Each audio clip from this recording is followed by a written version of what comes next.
HighBridge, a division of Recorded Books, presents The Bourbon King, The Life and Crimes of George Remus, Prohibition's Evil Genius, by Bob Batchelor, read by Joe Barrett.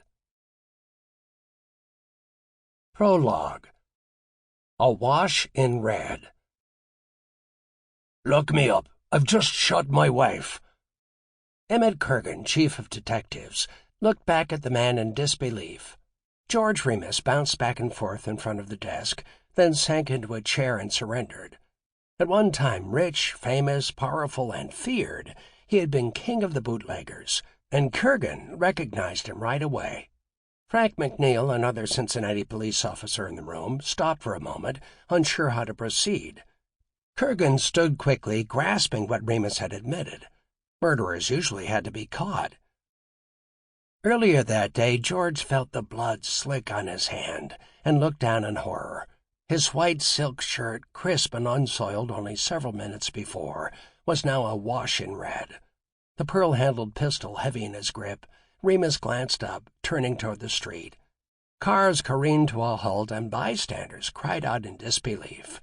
He scanned the area for the dark blue Buick and its driver. The car was gone. Just then Remus heard the women's screams and the cries of children who had been playing nearby. He searched for an escape, his eyes darting left and right in the morning sunlight that washed over Eden Park. Turning away from the red and white rotunda at the heart of the park, Remus disappeared into the thick trees lining the area. He could still hear shrieks echoing in the air. Emerging from the woods minutes later, Remus surfaced on Gilbert Avenue. He wandered south toward downtown. He continued to look back over his shoulder. A local Studebaker dealer named William Halvershorn spotted him. He pulled over, offering a lift.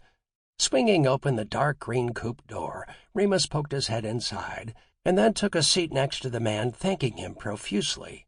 George kept up a constant patter. At times the driver struggled to follow his passenger's stream of thought. The stranger spoke in bursts, with a German accent quite strong at times. "Take me to the Central Station," he repetitively muttered between flurries of conversation. At first Halvershorn thought Remus was a traveling salesman, so he drove off toward the Pennsylvania Station train depot at the corner of Pearl and Butler Streets, Cincinnati's downtown hub. When they arrived, Halvershorn pulled the car up to the curb. He wished the man well. George popped open the door, stepped out, and realized he was at the train depot downtown. "Well, you don't know who I am, do you?" Remus asked the car salesman. "No, sir, I don't," he replied. "Well, my name is George E. Remus." "Mr. Remus of fame? Well, I am glad to meet you." Then is when he told me he had done some shooting in the park. Halvershorn would remember later. With the confession, Remus closed the door. As the Studebaker pulled away, George turned. He saw a group of cabs and hailed one over, frustrated because he thought he'd told Halvershorn to take him to the police station. Still, it was only 30 minutes after he had fled Eden Park when Remus calmly walked into Cincinnati's 1st District Police Headquarters. Within that time, law enforcement across Cincinnati and northern Kentucky had been alerted to the heinous crime. As Remus approached Kurgan, the station's officer on duty, police were combing the area for the former bootleg baron. "I will never forget the expression on her face when I was pulling her to me and she realized I'd gotten her. She turned that hypocritical face to me and said, 'Oh, don't hurt me, Daddy. You know I love you,'" George said, exhausted. Part 1. Birth of a Bootlegger. 1. Napoleon of the Bar. George Remus leaned in close to his client, whispering into his ear. He glanced over at the jury, turned away, then took a longer look. The attorney noted their faces, the slightest reactions. He stared ahead, stopping on each juror for a split second. They saw his steel-blue eyes home in on them. Then, swinging up from the table, he bounded to his feet. George tugged at his shirt sleeves and smoothed out the thin wrinkles in his jacket. Ready to pounce, he pushed toward the jury box. Remus stopped short. He smiled, letting them see his confidence, letting it wash over them. A singular moment to plead for his client's life. Behind him, the accused man sat stone-faced. another in a long succession of defendants who faced the gallows. The murderer felt the weight of the proceedings push down on his shoulders and chest. His wife was dead. Doomed, observers thought. The prosecution had built a thorough case, proving that he had poisoned her. It was a sinister thing, killing one's spouse. A guilty conviction meant sure death. Investigators had even found the bottle he used in the plot. Thoughts of the electric chair hung in everyone's minds. Doomed! Everyone could see it. After a momentary pause, George turned fast and snatched the bottle from the table. He spun the container around so all the jurors clearly caught a glimpse of the label. He raised it to them, as if toasting them at the end of a raucous night out in the town. Each person determining the fate of this wife-killer saw the familiar dark skull and crossbones that adorned those types of toxins. "There's been a lot of talk about poison in this case," Remus exclaimed, "but it is a lot of piffle. Look!" Before anyone in the courtroom even had a chance to gasp, George dropped the deadly bottle to his lips. He gulped down the remaining liquid. Empty! The jurors reacted in unison. They were spellbound but horrified. Did they really just see that? Did he drink it? Certainly the jurors expected Remus to collapse, dead on the spot. George stood there motionless for a moment longer, then turned and placed the bottle back on the table. He made sure that the skull and crossbones faced the jurors. Rather than falling over, he continued on with his closing argument. Once again looking at each in turn, the attorney demanded that they return a not guilty verdict. Remus finished, spinning on his heels, and casually walked back to the defense table, where he stood at his client's side. After the judge gave final instructions, the jurors quietly shuffled out of the courtroom, each one glancing over at the lawyer. He'd swallowed the poison. They expected it to be the last time they saw him alive. 15 minutes later, they filed back into the packed room. After a tense few moments, "Not guilty," the foreman announced. He looked over at the judge. Immediately, catcalls reverberated around the room. Spectators gasped. Some covered their mouths with their hands, stunned. In the front of the room, George beamed and nodded toward the jury box. Remus, the Napoleon of the bar, they called him. Another win. The famous attorney had not only downed the poison, but his precarious gambit kept his client from the gallows. The jurors must have thought, well, if the poison isn't actually poison, then there is no way it was murder. They barely had time to hash out the details. The not guilty verdict seemed the only possibility. What no one in the courtroom seemed to know that day was that George Remus had been a successful pharmacist for more than a decade before making the odd career leap to lawyer. Putting his extensive pharmaceutical background to work, he knew exactly what antidote counteracted the poison in the bottle on the table. Trusting his deep knowledge and experience, he mixed and drank the potion before entering the courtroom. George knew that the toxin would be rendered harmless. Another Remus trick. Whether or not his client had murdered his wife did not mean much to Remus. His triumph, one of the many he had threaded together recently, meant keeping the man from death row. George would do anything to keep a client from that barbaric end. He had watched too many people go to the electric chair. In his mind, if the justice system created loopholes that only he were willing or intelligent enough to exploit, then he should not be criticized or sanctioned for taking those risks. No emotion, no shame, just victory. "I could have lasted 2 hours longer," George asserted, nearly breathless and waterlogged after 5 hours in the chilly Lake Michigan water.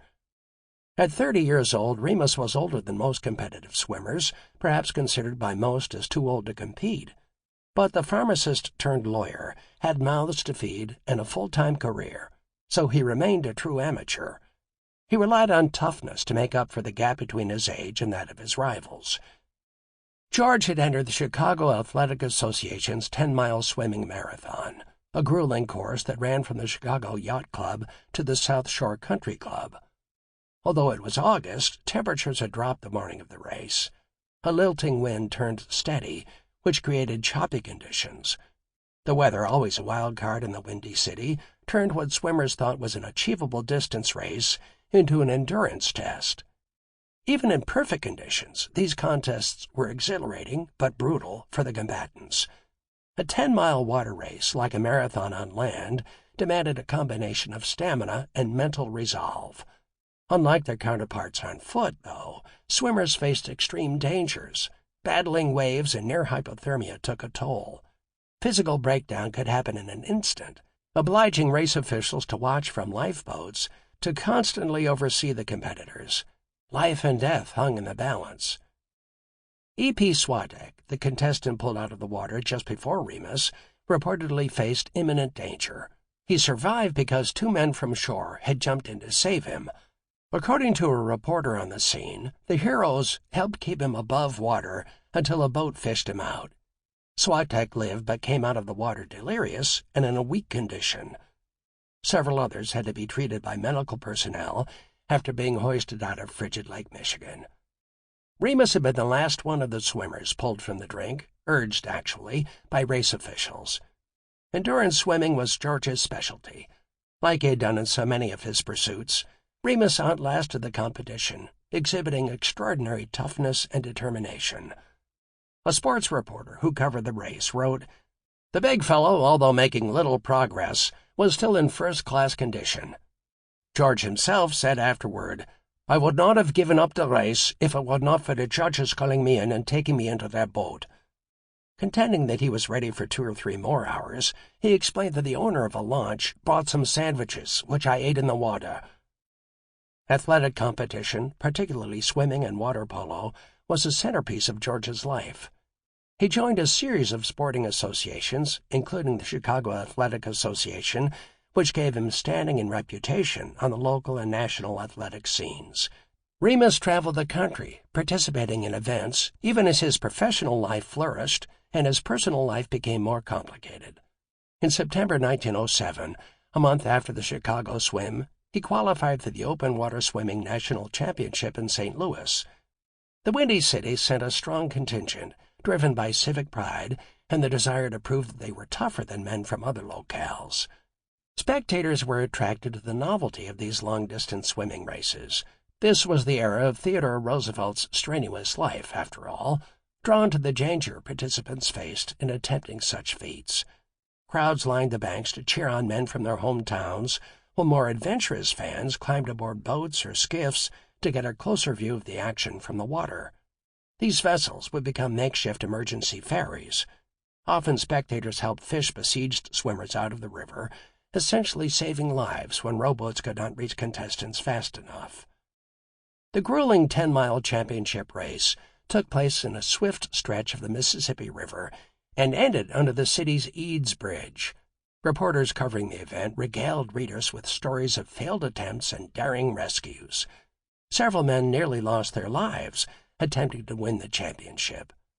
Remus was not one of the first 10 finishers, but again demonstrated his grit by entering the race and competing against athletes that were often a decade younger. The exertion of staying in the water for hours and the determination to compete in these kinds of long-distance races were linchpins of George's evolving physical and mental condition, both in his early life and as he grew into manhood. His life had never been easy, from growing up in a poor German immigrant family to the long hours he worked to support and care for his parents. The endurance tests seemed a perfect complement to the way his mind blossomed. Struggle was a way of life for George when he was young, just as it had been for his parents Karl Franz Remus and Marie-Louise Karg. Karl was born in August 1849 in Friedeberg, one of 2 walled cities in Neumark, a region within the electorate of Brandenburg that had become part of Prussia in 1701. His brother Johann arrived in May 1850, but both parents died later the same year, suspected casualties of a cholera outbreak. Luckily, Frank and Amelia Karg took in the orphans. The local family ran a successful wool milling operation. As he grew up, the young orphan took on an apprenticeship with Mr. Karg. Young Karl began courting his mentor's daughter, Marie, and they fell in love. The older Karg evidently accepted the boy, who everyone now called Frank, a nickname earned out of respect for the Karg family patriarch. Marie and Frank were married in 1872 in Friedeberg, shortly after the end of the Franco-Prussian War. Frank's brother Johann also married a local girl named Julia, but details of her life have been lost to history. Marie and Frank started a family in Friedeberg. Some of their children, like so many millions across Europe in that era, died either in childbirth or infancy. 2 daughters lived, Elisabeth, born in her parents' hometown in 1875, and Martha, 4 years later in 1879. Between the girls, Marie and Frank welcomed their oldest son, George, on November 13, 1876. Over the ensuing decades, George played fast and loose with his birth year, usually listing it somewhere between 1874 and 1879. The date changed to fit whatever the circumstances were at the time. Frank and Marie did not have a particularly easy life in West Prussia, despite her family's middle-class status. In many respects, the situation worsened for the 5 Remus family members when they reached America. They traveled to the United States aboard the Fitlington, a passenger ship that had departed from Kristiansand, a bucolic seaside town on the southern tip of Norway. They arrived in New York City in June 1882. The Remus clan did not stay in New York City, unlike millions of immigrants who streamed into America. Instead, they moved south, settling for a short time in Baltimore. Soon, however, they moved halfway across the country to Milwaukee, a city rich in German and Prussian heritage.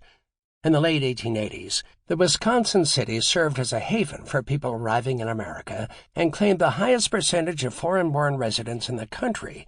The Remuses would have felt at home in Milwaukee's extensive German neighborhoods, surrounded by people who spoke their language and had similar cultural norms. Frank, however, continued to struggle to find employment, and troubles continued to mount. Although family lore claimed that 2 American-born sons perished in infancy in Wisconsin, only one, Francis, was uncovered in official records. He died in childbirth in 1884. Not having much luck establishing a homestead or financial footing, the Remus family left Milwaukee and moved south to Chicago when George was 8 years old. While many immigrant families took advantage of the city's bustling industry and constant need for workers, the Remus's economic challenges persisted. Frank suffered chronic unemployment in the Windy City. When he found work, the pay amounted to only about $9 to $11 per week. The money did not go far, and a household with many hungry children to feed. It was a hardship, George said about his early years. The Remus family grew in Chicago. Another daughter, Anna, came into the world in 1889, while Herman was born in 1891. Frank's brother Johann also immigrated to the city, arriving in 1888 with his wife Julia and son John, who had been born in Posen, a city in Prussian Poland, on June 24, 1878. With little hope that his father could earn a steady living, George interceded, explaining, "I took hold of matters from the age of about 14 years and 3 months. February 1890, and assisted in supporting the family." As a matter of fact, the youngster soon became the main supporter of the family. Although a good student, George could not continue his education while working. He dropped out, opting for a job in the pharmacy that his uncle, George Koch, owned. His financial burden encompassed the entire family, extending to his 3 sisters, Elisabeth, Martha, and Anna, both before and after their later marriages. George also supported his younger brother, Herman, who had suffered a mysterious head injury as a boy. George would later explain that his brother had been hit in the head by a brick, unsure whether someone threw it or the object fell on him. The traumatic brain injury and resulting complications forced Herman to be admitted to the Kankakee Hospital for the Insane. He died there in 1913 at the age of 22. The financial obligations George carried put him under enormous strain.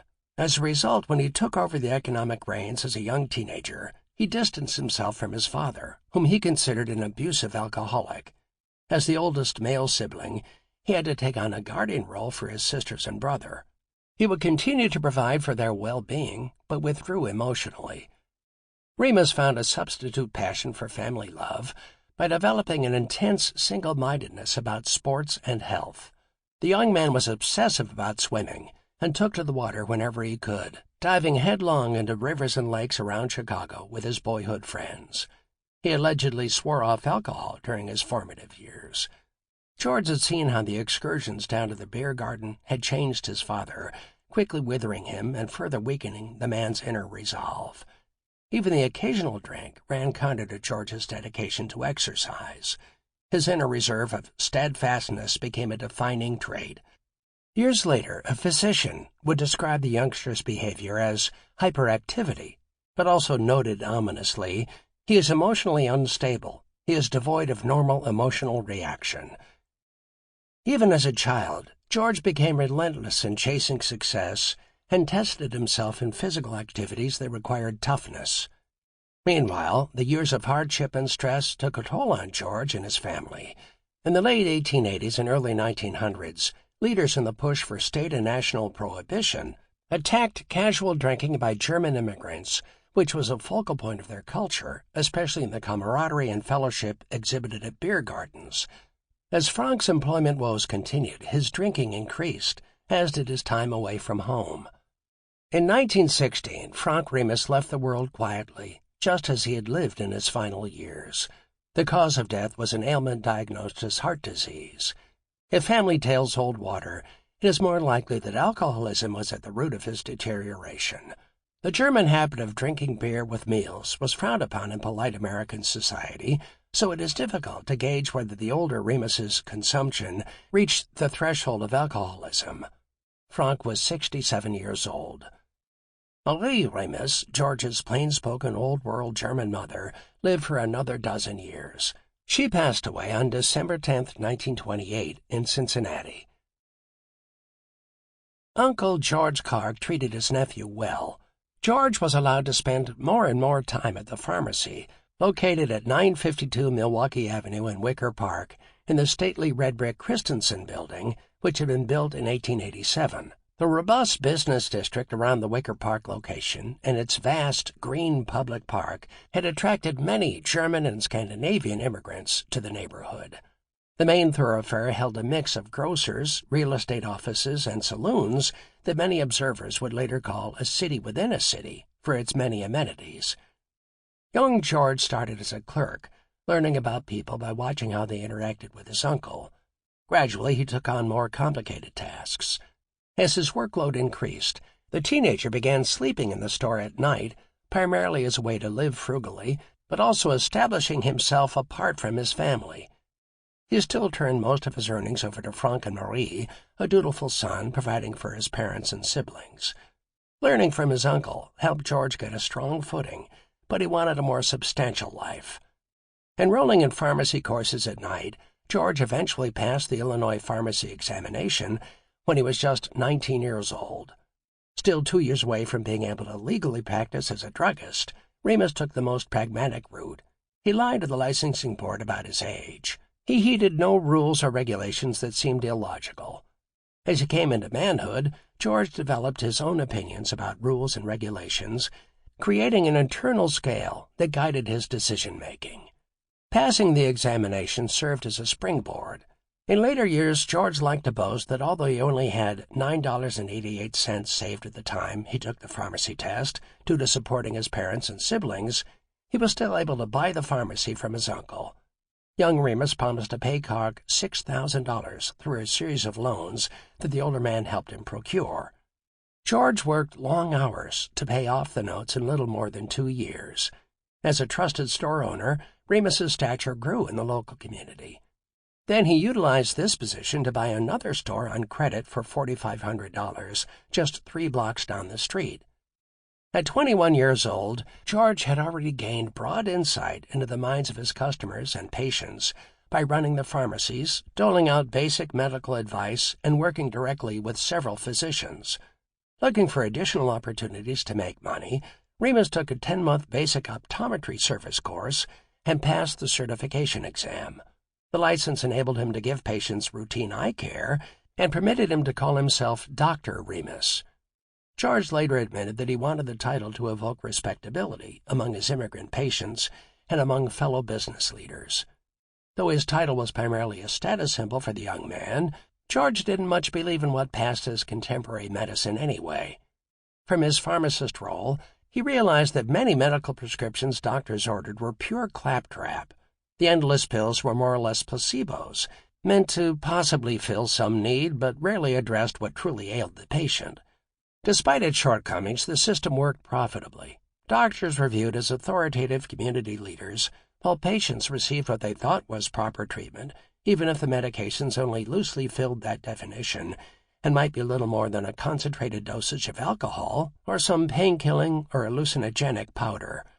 Pharmacists, George realized, played a significant role as caregivers in this chaotic system, particularly in the poor immigrant neighborhoods where he operated. Families did not have money to spare for more expensive office visits. He gained the trust of his German customers. In turn, they looked to him for advice. As a young, prosperous pharmacist, George took the path that many German immigrants would follow. He started a family. George thought that his first duty had always been building a strong financial standing for himself and his kin. He had little time for romance. Then Lillian Krauss became George's first serious love. After a quick courtship, Remus married Lillian, an accomplished pianist and music teacher, on July 10, 1899. He was about to turn 23 years old, while his new bride was 2 years younger. 9 months later, they welcomed a little girl to the family, naming her Romola. As she grew, Romola developed jet-black hair and dark eyes, like her mother. George was already balding and had a pale complexion, though sometimes tanned to a mottled brown with all the outdoor swimming. His most defining trait was piercing blue eyes that seemed to leap from his head when he looked at someone. His thick German accent rounded out as he aged, but he still spoke fluently with his countless immigrant customers. Remus also possessed an unheard-of level of brute strength. He was physically squat and powerful. Later, George would boast that before meeting Lillian, his love life was like every man, but not nearly as bad as most. He viewed himself as chivalrous, and definitely not a cad, like many successful young people. Without going into detail, Remus explained, "I could have had all kinds of women at my feet if I'd wanted them, but I did not take advantage of that." Yearning to capitalize on his intelligence and expand his business interests beyond the poor customers he served in Wicker Park, George created the Remus Pharmaceutical Company. Specializing in proprietary medicines, he cooked up a variety of treatments for common ailments, all using his personal brand: Remus Pain Celery Compound, Remus Pinkham Compound, Remus Liver Pills and Cathartic Pills, and stomach remedies and cough drops and lozenges. The Remus Pharmaceutical Company sold these creations, modifications of more popular tonics and elixirs sold by traveling salesmen and in large stores nationwide, in the German communities of Milwaukee and Chicago. George also founded the S&S Drug Company at the corner of 59th and Halsted in Chicago. The firm sold drugs wholesale to 250 to 500 retail druggists. Despite the successes he had as a business owner and pharmacist, working long hours during the day and conducting some rudimentary medical examinations, the young man dreamed of a more illustrious life. He did not lack gratitude for what the pharmacy had given him, a job at his uncle's shop when his father could no longer support the family, and the considerable wealth to buy that store, as well as another to run as his own. Remus just wanted more. The simplest route for George may have been medical school, but he had reservations about becoming a physician. The enterprising young pharmacist simply didn't believe in how medicine was practiced at the time, viewing many physicians as charlatans. "I saw too much from the viewpoint of where certain doctors, where you have a little pain in the head, would say it was neuralgia and have the patient come 2 or 3 times a week. I suppose I didn't like that angle of it." Medicine, for George, would have crossed that line between right and wrong he had created. When Remus considered other options, he thought about a career in the law as a possibility. He had needed legal representation on several occasions, and his attorneys were intelligent and respected in the community. The young man also perceived law as more thrilling, whereas medicine might feel like the work he was already doing as a pharmacist. "I figured that the law practice had a larger field for future activities, and I was tired of looking at the same 4 walls," he said. With the same enthusiasm that had helped him attain his pharmacy license as a teenager, George plunged into the idea of studying the law.